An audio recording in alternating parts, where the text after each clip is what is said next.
$36 trillion. That's not a typo. That's your country's debt. And here's what nobody in Washington wants you to know. The reason it hasn't destroyed us yet has nothing to do with smart leadership, and everything to do with a clock that's quietly ticking down to zero. For over 25 years, Americans have been watching that red digital counter on 44th Street in Manhattan spin like a slot machine that never pays out. Politicians drag it out every election cycle like a prop from a haunted house, terrifying in October, forgotten by November. Remember when crossing $10 trillion was supposed to be the apocalypse? Then $180 trillion. Now we're barreling past $36 trillion, and most people are more worried about their Netflix password than the national credit card bill. And honestly, that indifference makes sense. Because we were told the sky was falling every single time, and every single time we woke up the next morning and the coffee was still hot and the lights were still on. But here's what's different now.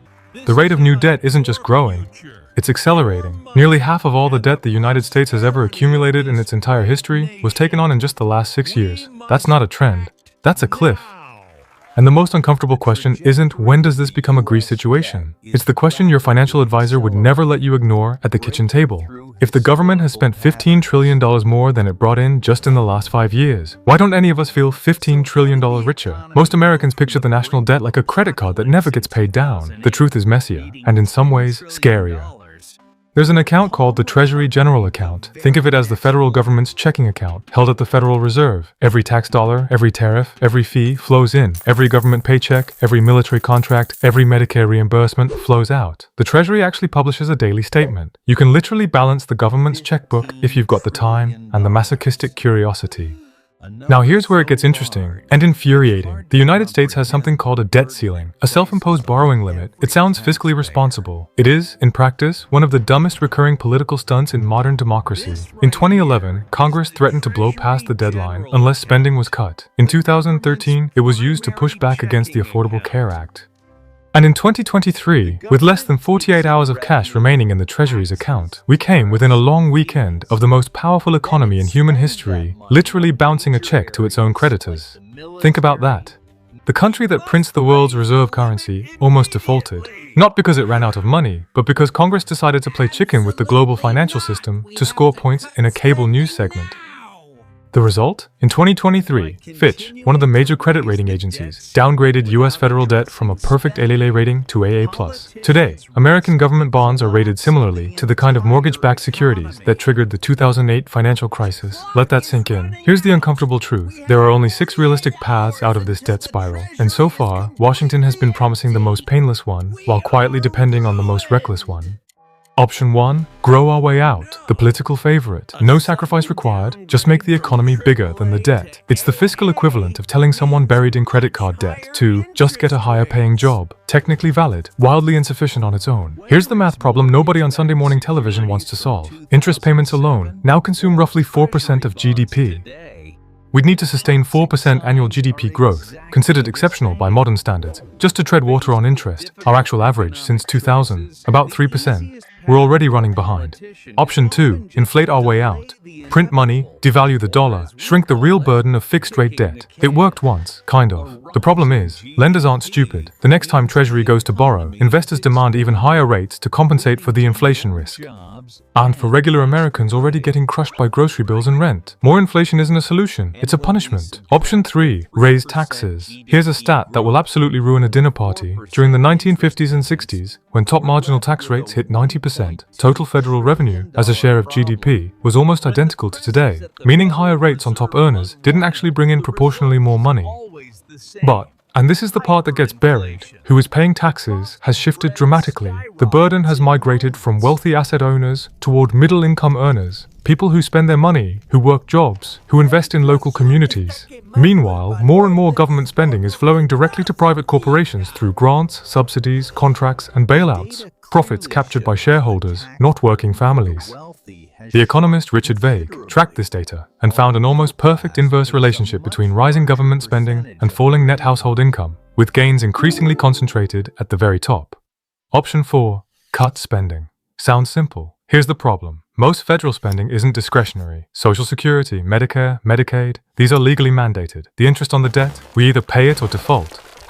That leaves military spending as the largest controllable line item. And with military recruitment at record highs, partly because young Americans can't find work elsewhere, cutting defense funding right now would expose serious holes in the broader economy. Option 5, the Japan strategy: low growth, low inflation, suppressed interest rates, a kind of managed stagnation that contains the debt without resolving it. Not glamorous, not good for your 401k, but potentially preferable to a genuine systemic collapse. Option 6, kick the can. The unanimous bipartisan choice for the last 4 administrations. When the Treasury needs to borrow money, it runs what's called a reverse auction. It offers increasingly higher interest rates until enough lenders agree to buy government bonds. For most of the last decade, this process was quick, orderly, and cheap. Not anymore.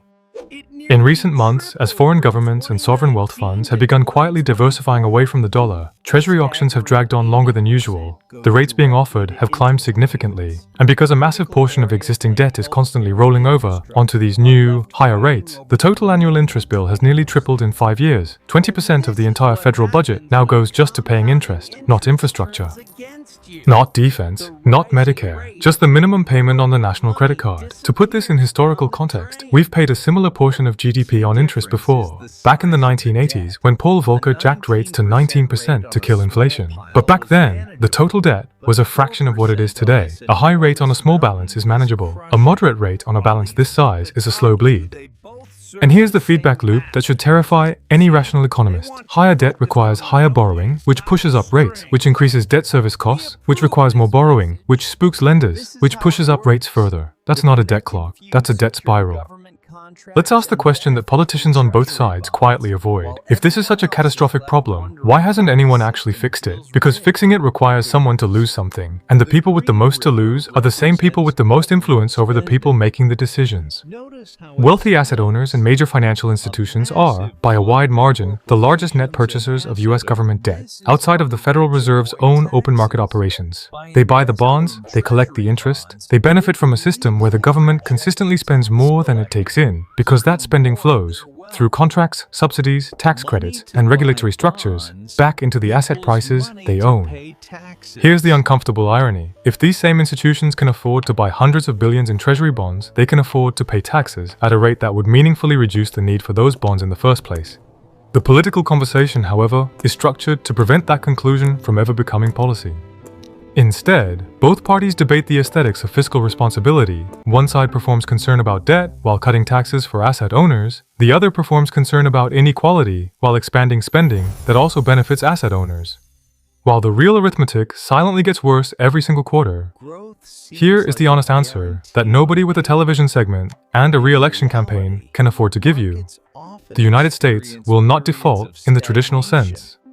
We can always print more dollars. The Fed can always buy more treasuries. The mechanics of the system allow for that. What can happen, what is already beginning to happen at the edges, is something more insidious.